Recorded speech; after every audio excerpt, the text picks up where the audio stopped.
the favourite, Lady Shenandoah, the 3-year-old filly, James McDonald and Chris Waller. Yeah, well, what can you say? She's a dominant filly. She looks all class. Interesting to see what James does from this draw. It won't be easy, but she's in the right hands, and she's certainly, obviously, a deserved favourite. I was waiting to see her walk in the enclosure, Ronnie, thinking that she might be a little bit lacklustre and a little bit dull after that really good effort. Tough run last time out, but she's got a spring in the step. She hasn't missed a beat, so she looks terrific. Marble Arch, Tommy Berry for the Hayes team at Euroa. Arrives here with different form, but she was still dominant at Group 2 level, winning last start, and she's right at the top of the game. Never seen her before, obviously, but she looks okay in the yard here. She's big, strong type of horse, holds good condition. Lady of Camelot, Tim Clark for Gay Waterhouse and Adrian Bott. Oh, I think the scratchings of Grinzinger Bell have really helped this filly. She looks big odds considering she gave the favourite a real fight in fast time. She'll get things cosy here. She's going to give a big kick, and we know that she can run a sectional. And if they go slow here, we saw what happened in the other 1,500-metre race. Things might be the same here. We know Gay and Adrian's horses are very tough. She had a tough run last time out, a little bit like Lady Shenandoah. I was waiting to see her in the yard, thinking that she might be a little bit dull, a little bit weary, but she looks terrific. She's trained on well. Coeurvolant, number 7. Kerry McAvoy jumps aboard for Glenn Thompson. I think she's untapped this mare. She was brilliant, winning by a space second up. She's always promised to get to this level. She arrives here at the right time. They've spared no expense with that second strapper there. They hate me paying his hourly wage there, but they've spared no expense. Yeah, I noticed that. Pulled one from the clouds. The horse is quite hot, quite warm. Obviously, the two handlers had to go on board to just settle her down a little bit. She's very fit, very forward, but yeah, she's quite warm. Had no idea he was freelancing now. For Firestorm, number 9, Tyler Schiller, Chris Waller. Well, she's been a sneaky go, hasn't she? She just keeps firming. She ran right to her pattern, winning well first up. She's unbeaten here at Rosehill from 3 starts, and yeah, she's certainly well fancied. Looks really good. She's been really stepping it out. She's been pacing it out since being in the yard. She hasn't got a beat of sweat on her, which is a good sign. Right, now we get down to the runners on 51. Manal, Rachel King, Michael Friedman. Oh, just she disappointed first up. She just looked amazing before that first up run. I thought, here's the one. She's come back the best, and then she bounced back last start, and she was very, very good after travelling 4 deep there. Quality filly and one of the better long shots. She looked good the other day. Well, she looked great the other day, but she looks even better here today. She's another one. She's got the 2 handlers on her, but she hasn't turned her hair since being in the yard. She looks great. Okay, Sounds of Heaven. Number 11, Reece Jones on for Joe Pride. Yeah, okay, without raving first up, fit an now extra 100 suits, but a tough race for her. Gee, she's a horse that holds good condition, but she looks like she'll improve off today's run again. Electrica, Alicia Collett takes over. Bailey Wheeler couldn't make the weight. Richard and Will Friedman. Yeah, she's a real little trier with a great little turn of speed on her. But, yeah, I suppose she's in form and worth a throw at the stumps. Yeah, she's another one. She hasn't got a beat of sweat on her, so she's paraded really well. She's not a horse that jumps out at you as far as looks-wise goes, but she's nice enough. Scarlet Oak, Zach Lloyd for Chris Waller. Look, she loomed, and I'd say just needed to run there first up, so she's come back really well. Just might be better next time, I think. She's a really nice horse. She's a big sort of leggy type. She's quite fine and light. She doesn't carry any extra condition. The parade's been good so far. And to our gold hope, number 14, Ash Morgan for Robert and Luke Price. I'll tell you, I've seen worse 100-to-1 chances. She just needs a staying test. So if we get speed on up front here, she's going to be stronger than most late. Yeah, couldn't fault her appearance. She looks really nice and fit, very forward. She's getting slightly warm, but small negative.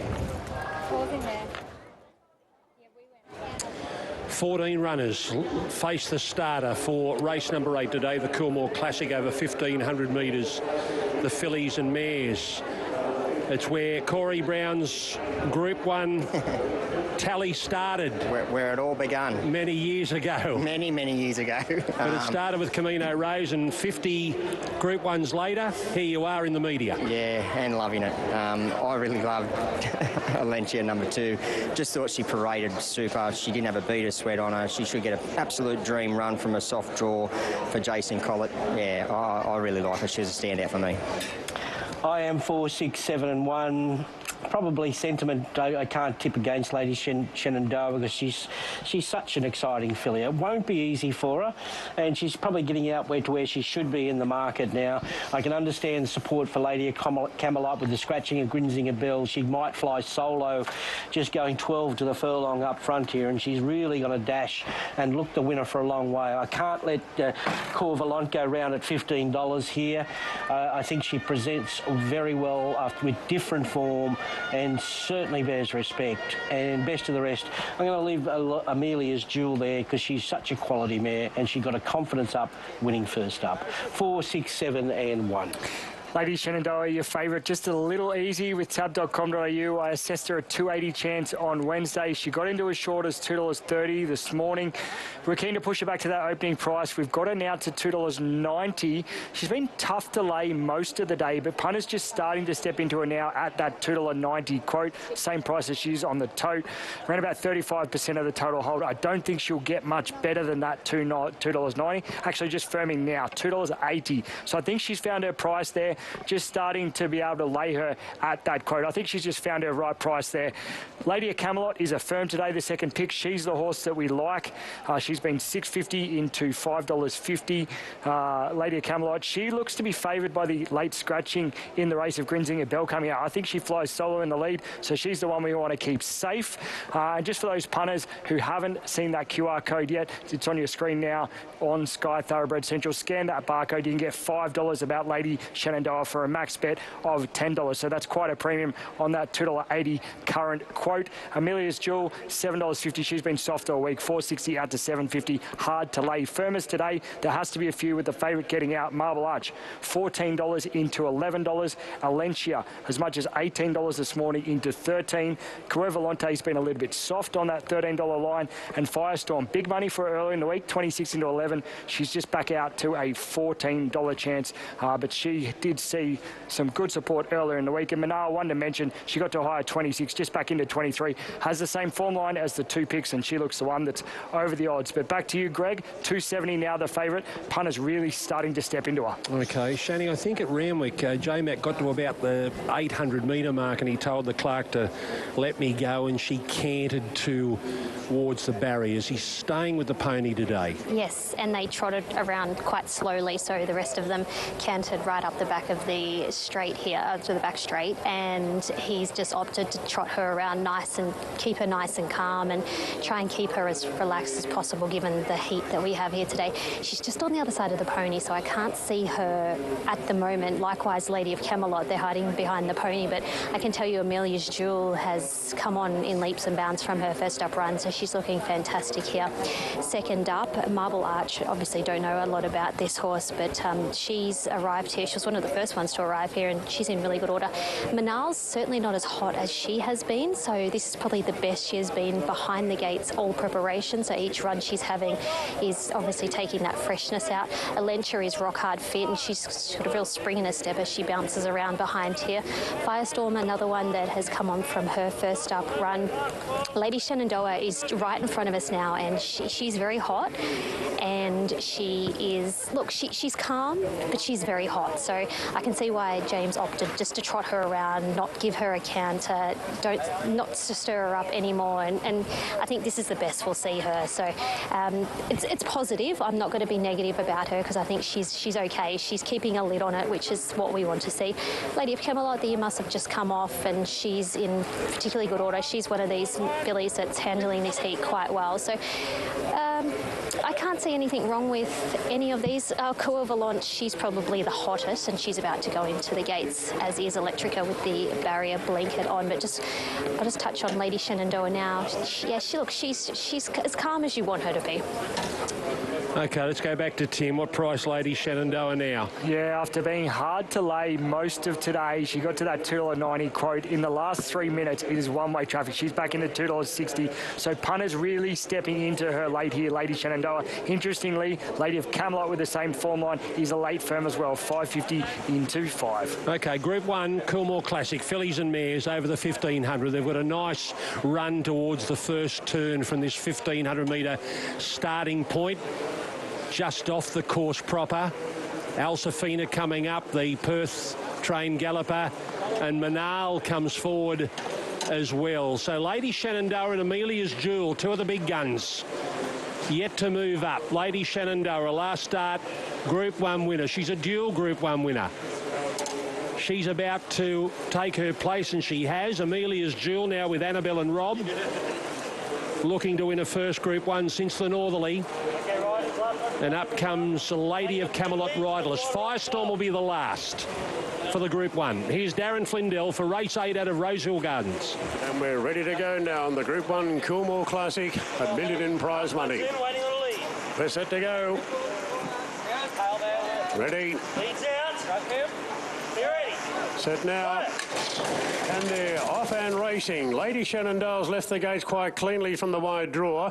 Manal was first into stride, bursting through Amelia's Jewel, Marble Arch. Lady Shenandoah's in that clump, and Lady of Camelot's cast very wide. Elsefina's poking through together with Cure Volant, then Scarlet Oak, Alencia. Further back to Our Gold Hope, Sounds of Heaven, Electrica. And 3 lengths last of all is Firestorm. They go into the first bend, and Manal pushes on, clears the pack now at the 1,000. It's Manal by 2 on Marble Arch. Amelia's Jewel third, followed by Elsefina, Cure Volant. Lady of Camelot out wide going forward, and Lady Shenandoah just drops in, looks to be one off the fence midfield. They're followed by Scarlet Oak on the rails. Our Gold Hope deeper out, Alencia going through the middle.